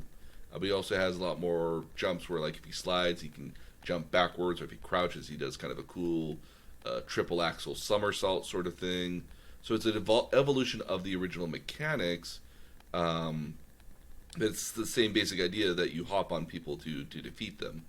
And later games in the Mario series do kind of keep this original kind of element from Nintendo 64, where Mario jumps and hops, but maybe, as an example, in Nintendo Switch, he throws his cap to defeat enemies more often than bouncing on them in some cases. Or okay. So he's added skill sets. He's evolved skill sets. Yes, so you get a lot more skill sets, and even as a tangent to this, World of Warcraft has a lot of mechanics that get added on top of it every single season, every single time a new version of the game comes out. Beyond just having, so the original version of World of Warcraft had this talent tree where you kind of added points every level to get down to the very end of the tree, which had these really, really great abilities on it. And then later iterations of the games kind of evolved that to say, now at this point you get, every couple 15 levels, you get a cool new ability that kind of is tailored to your gameplay style, rather than designing your gameplay style as it is a different way. But also adding, so games I think for the most part are a constant attempt to try to evolve to get cooler and better. I think the only one that really hasn't done a lot of changing might be Sonic the Hedgehog. Because if you look back at the core version of Sonic the Hedgehog is basically spinning and dashing through stuff and going as fast as you can through the levels. And that's certainly a theme that translates into the 3D games as well, not as well necessarily. Yeah. And certainly not in a lot of Sonic's other cases. But his best games are often the games which are just the 2D Mario, go from left to right, spin around, go through the level as fast as you can, collect as many rings as you can. Okay. I think especially when it comes to Pokemon, they've added new again. So there originally was like 13 types of Pokemon. There's now like set 19 types of Pokemon. So they've added stuff over the years and tried to expand the roster and the abilities of the game, rather than trying to get more casual necessarily. Okay, so is this the version that is that I know as Pokemon Go, where everybody? I mean, there were complaints. Everybody was flocking to places to try to collect Pokemon, and you would actually see people standing in Cesar Chavez Park. Oh yeah, because it has like a dozen Pokemon stops around it. Yeah, you do a lap around that thing, you can come back with like a dozen Pokemon stops. It's very. I mean, even maybe I'll do that when I play because. Well, so in your version of the game, so Pokemon Go is an entirely separate thing. Oh, it's not even okay. It's not even made by the Pokemon Company. It's actually made by a company called Niantic, which had another game that was territory based, but based off of AR augmented reality as well. So you would walk around in an area, and you would tag a location. The more people tagged the location, it became your area. So you had because Pokemon Go is phone based. It's entirely based on the phone. It's in partnership with the Pokemon Company and Nintendo. Yeah, it would have to be. Absolutely. Yeah. And so you go around the town, and you a lot of landmarks and sort of landmarks and Starbucks. There's always a Pokemon stop at a Starbucks. Did you try to catch a Pokemon at that cool Starbucks in Kyoto? The one in Kyoto and the one in Osaka. Oh, very cool. On Dotonbori. So I did get Pokemon there. Okay. Or at least the stops give you more Pokeballs and give you like some medicine and some other stuff usually. Okay. But there's gyms throughout the entire world as well. And so you have the option of being on like a red team, yellow team, or blue team as default. And so when you win the gym, you can beat the other Pokemon that are on the gym, and then other people can add their Pokemon to the gym as well, and you can control it. It gets to be really hectic at nerd conventions because the gyms change all the time. The gyms rarely stay as one ownership for more than an hour or two in some cases. Oh wow! Okay. Because people are just fighting them and battling them all the time. But Pokemon Go again is kind of a unique set of element because there's a lot of spin-off games, and the Pokemon monsters have been in a lot of other games. We'll talk about that next week. Okay. Because if I were to go into all the spin-offs, we'd be here for a while. Yeah. The last, so the 7th generation takes place in Hawaiian-based islands. Let's Go, Eevee, and Pikachu are kind of an interesting take on the Pokemon series, which is what you'll be playing. Okay. I wanted that game mostly because it plays on the Switch, and so it's something you're very familiar with. Yeah. For me to go dig out my original Game Boys, to have you play it on that smaller screen, I think would be a little bit of detriment for you. Well, because I'm used to how this navigates. Yeah, you're very used to how this navigates, and I want to make it as easy as possible. Yeah. I was trying to see if they had the older version of the games on the Virtual Console that you might be able to download, but not on the Switch yet. Okay. They had it available on the Wii U and the Wii, but not on the Switch. Okay. And so the Virtual Console for Nintendo is this option that you can download games onto your Switch, but you can download older games from Nintendo's massive, and I mean massive, catalog of games. And so you have the ability to download and play older games on the network, or to download older games and play them. So I've typically always gotten like Super Mario Brothers because it's just a great game. Very time good wasty. It's all wasty. It is very much. And so right now the generation that we are in is known as the 8th generation. So this is also the first time that most of the Pokemon games the mainline Pokemon games have always been on mobile platforms. So it's always been on the Game Boy, the Game Boy Advance, the Nintendo DS, the 3DS, which is a parallax sort of ability, so you can see things in 3D. The Switch now is for the games to be coming out on the Switch, because they're moving away from this from their 3D. I don't think they're actually moving away from the 3DS, but because the Switch is more mobile, that they're doing that on mobile stuff now. Yeah. On the Switch now, it's the first time the game's actually available on a mobile platform. So Sword and Shield is where we get to the 896 Pokemon, an absolutely baffling large number. And so it's the first one to take full advantage of that. The game is in What's interesting about this one here is that the other games had a what they call an isometric sort of view, so a top-down sort of view, but it's kind of slanted a little bit, so it looks like you can see kind of around the world in 3D. This one takes place on the ground in a full 3D environment. So while it has a map that you can move around, it's not limited to kind of a grid sort of shape or design that other games were done. Aloha had a little bit of an experiment with this, but this one has, you basically, when you turn your entire character look around, kind of like you did in World of Warcraft almost. Yeah. So you kind of are just always with your character just right behind them, staring at their back a lot. Yeah. And so it also had kind of a cool new mechanic where bushes of Pokemon there might be Pokemon of interest right there. So if you go to the bushes, you can also, if you're just trying to get through, to backtrack a little bit, Pokemon live in tall brush and bushes. Yes. So if you're just walking through on a there are grass Pokemon all Pokemon in the games live in these tall grass areas. So a lot of the times to navigate through the game, you have to go through the tall grass to get to them.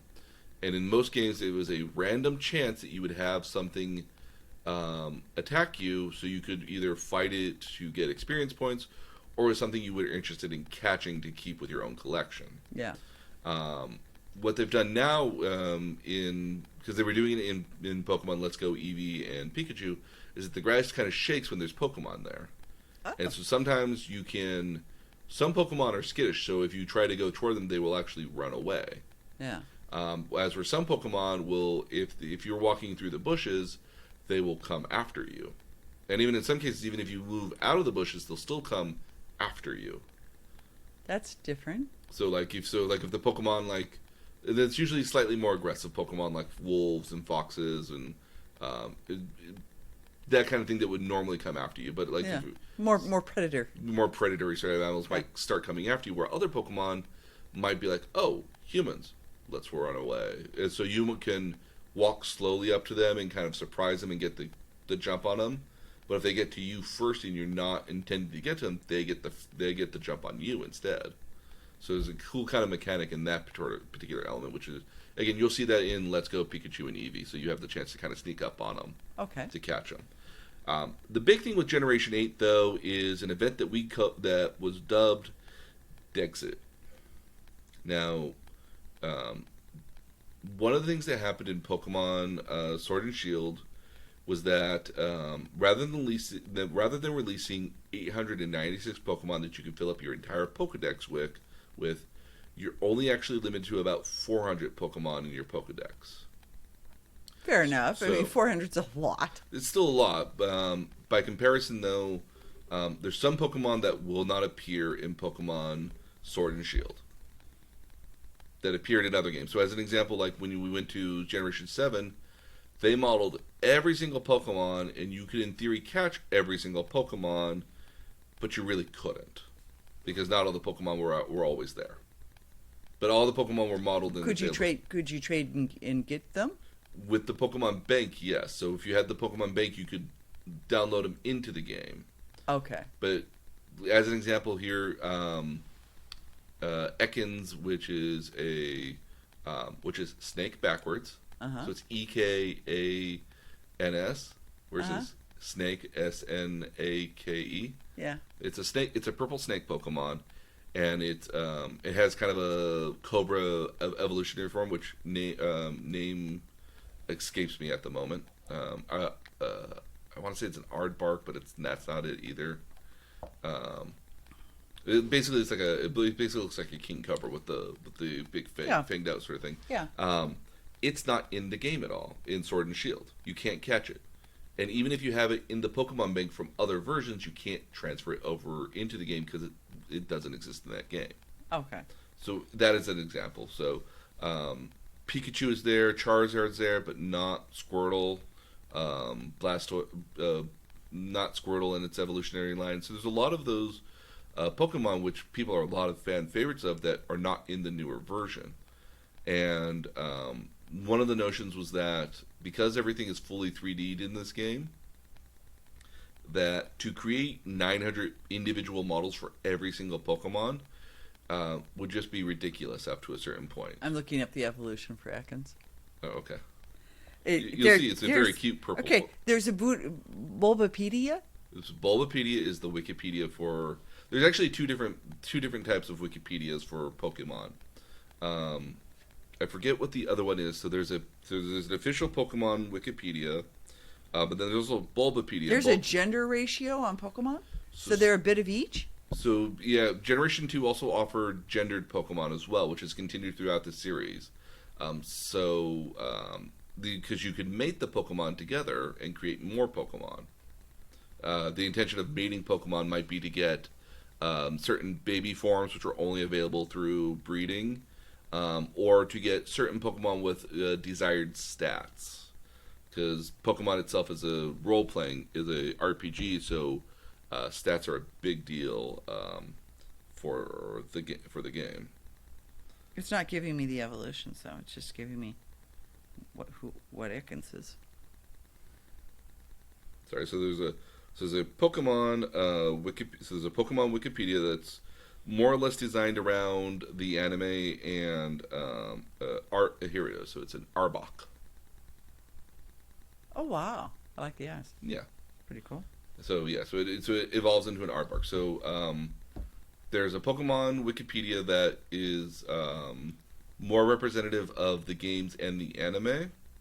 So it shows. So you there's can a Pokemon.com. So this Pokemon.com has its own Wikipedia itself. It has a Pokedex. Yes. Okay. That's one's the official Pokedex of all the Pokemon. The official Pokedex. Okay. But they have Bulbapedia though is more entwined with the. There's of course a fandom page. Yeah. So the fandom page is the one that has all the different times you'll see different Pokemon. So like if you want to see how often like Bulbasaur pops up in different episodes, or a rare Pokemon like Psyduck, how often do Psyducks appear, they would list you kind of all the Psyducks. Or like if you wanted to find out about Misty's Psyduck, you can follow Misty's Psyduck on there. Or if you just looked up in Psyduck in general, it would tell you the basic information of what a Psyduck was. And it would give you like, oh, you could learn these moves and this is where it's generally found in.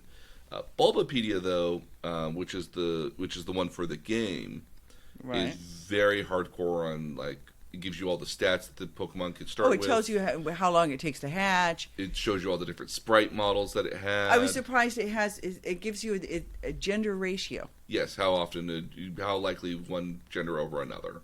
Okay, because it says 50-50. Is that what that means? It doesn't mean it's a mix of genders. It means... It has a chance of being either male or female. Okay. So this, as an example, there was a Generation 1 set of Pokemon called Nidoran that was either a male Nidoran or a female Nidoran.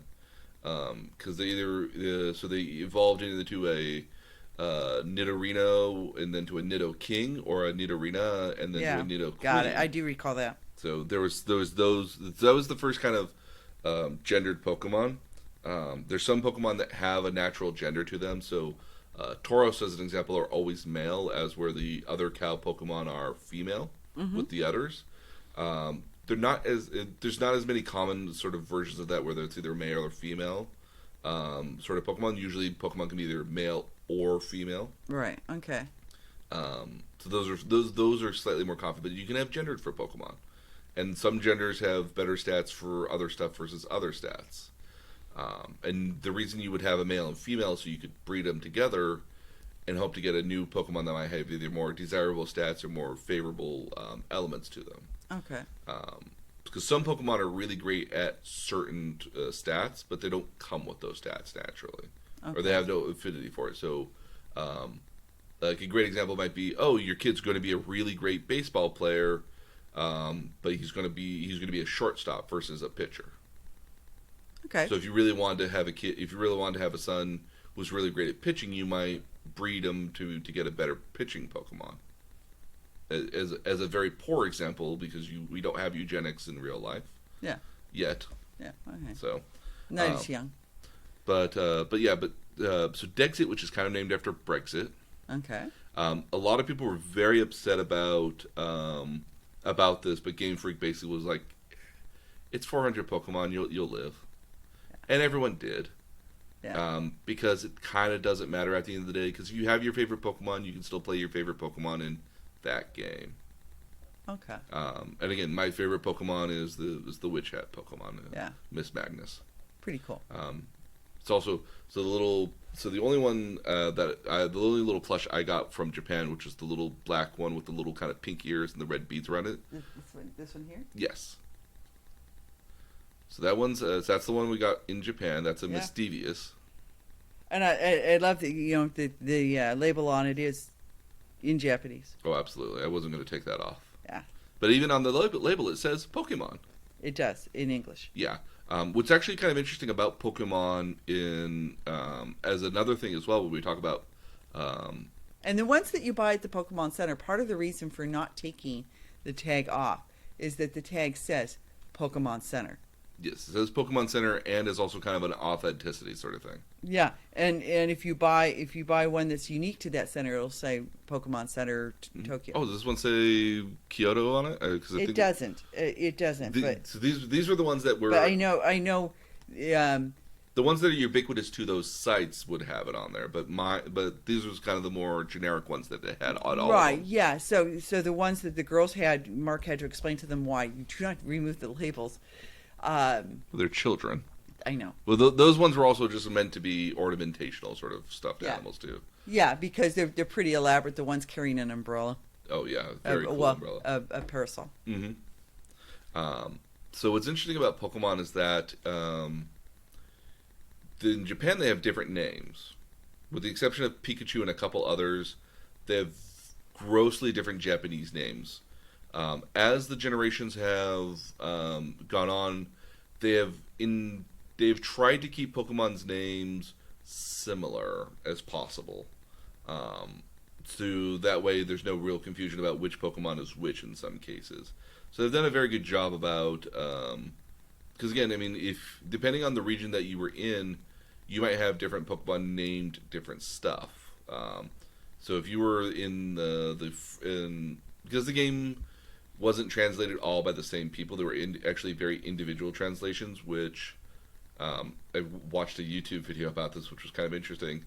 The translators actually had quite a bit of leeway in the very beginning about the way they translated the games, because there's so much text in the Pokemon games. Right. So the American version added a lot of American references to it, and kind of pulled out some of the Japanese references that wouldn't make any sense at all. Which is not uncommon when westernizing media from other countries. Yeah. But he also added a lot more movie references as well. Ooh, okay. So I can't name all of them, but I know there's more movie references. The French version or the Norwegian version, I think it's the Norwegian version, has a lot of the Pokemon are named after more of their fantastical sort of Norse gods and things. So they have a lot more. They have a lot of legend and lore. Yeah, so they have a lot of Pokemon that are allusions to some of that lore in some cases. And so, but with more recent games, all the Pokemon are trying to have similar-ish names or more common names that are more universal across all of the regions, because they're trying to release all these games at the same time. The only reason we didn't get it until 98 was that they started translating it into 97, and there's so much text. Yeah, there's a lot. Bibles of text out there for this. Yeah. So that basically Pokemon the mainstay. Okay. So, which is mostly covering the games. We talked a little bit about the anime. We'll talk about all the different spin-offs, because there's a lot of other spin-off games. Does that include Detective Pikachu? Detective Pikachu. Okay. We get to talk about the mystery dungeon games. Color me intrigued. We'll get to talk about Smash Brothers, because it's also representative in Nintendo's amalgamation fighting game. Okay, so I was going to ask, does Pikachu travel to other Nintendo games? Because I know some other characters do. Yeah, so he's crossed over and cameoed in other games as well. Okay. And so we'll talk about a lot of those other games, as well as our impressions of your impressions of the game, because I've already beaten the game already. Yeah. And so we'll do that next week. Okay. And for those who are listening with us today, I highly recommend just go watching Detective Pikachu. It's pretty cute, although it's super cute. It's nice. It doesn't follow the Pokemon story. It doesn't follow the Pokemon story as much, but you do have other Pokemon in it. But it's very wholesome, kind of at the end of the day. I mean, like it's well done. It's I loved it quite a bit. I mean, I would buy it on DVD or Blu-ray at this point. Also, because we are recording this on October 29th on a Saturday, I do want to make a special mention. August 29th. August 29th, excuse me. I do want to make a special mention of the passing of Chad Boseman, the Black Panther. I just heard that last night. Yeah, so he apparently had been living with pancreatic cancer, I believe. While filming the movies. He filmed four movies. In between cancer treatments, which he was apparently quite private about. Yeah, and so he unfortunately did pass away just recently at the age of 43. There were lots of talks of a sequel to Black Panther, so I don't think they'll be making any more Black Panther movies, probably. With the exception of that, they have to recast what was this great actor. Yeah. I have heard rumors that one of the things that they may do, not soon, but maybe in another couple years, is that Doctor Strange opened up this idea of parallel universes and alternate realities. And so it might be that we travel with Doctor Strange to an alternate reality and redo different actors as different actors for the main Avenger characters, because there will be a desire to see Iron Man again and Captain America and Thor once they stop doing those movies, and that might be a possibility to find a way to bring back Black Panther again. But I just don't think that it'll have the same effect, because Black Panther was a very landmark movie for a lot of people. I was listening to someone talk about their experience of it this morning, and talking about how really impactful it was to have a superhero and a super world that was black. Because again, the Black Panther takes place in a world that's in a society that's African in design and nature and aesthetics, but also is the most advanced culture in the entire world that just hasn't made a point of saying anything about it. And the movie very much speaks to the notion of race and inequality, to the point that the main character is basically upset that this super powerful race took everything away from him, and that the rest of the people that are like him don't live the same way like that. The movie is also very unique in having, a predominantly black actor with a predominantly black cast, and predominantly a lot of the credits are of African American black, people, which is very unique in a Hollywood movie for the most part, but is also very unique in the sense that it's a superhero movie that that they lined up to go see, that they were literally having the fundraisers to get children, black children especially, to go watch this movie on opening days. Yeah. People dressed up as Black Panther to go watch this movie. It was a big deal, and it's really sad because this guy was a great actor, and we've lost him just kind of way too soon. Young, and he has children and a number of things. So and so it's the person who I heard speak about this morning said, it was black art, it was black culture, it was a celebration of those things in a non-white context. In the white context in there, the lone almost single white character in there is still portrayed to be a good guy and helping them, but everyone's very cagey about him as well. Yeah. Which is very kind of what you would think of this movie. And I'm probably oversaid it too many times to one of my friends, but Wakanda forever, Wakanda for life, and this was just very sad to lose this particular actor. Well, and he played a number of other heroes like Jackie Robinson and he's been in other stuff, but it's Court Justice Thurman. It's unfortunate to see the loss of somebody who had still quite a bit of road to cover, and unfortunately we won't get to see that anymore. Sorry to end on that somewhat of a dour note, but I thought it was relevant and to not talk about it. Certainly for this podcast. Yes. So we will be posting all the notes for the pod that we talked about here for Pokemon, the games, and the generations. Because I have about like 6 pages worth and about 3,000 words. Oh, do please post the Despacito. Oh yeah, and I'll post the Despacito, the Pokemon, the Pikachu in a bowler hat. There we go. And I will post a lot. Try to post a lot of pictures as often as I can. Yeah. To help tell the narrative and narrations of the games as best I can. I may even have some pictures of the Pokemon store. So.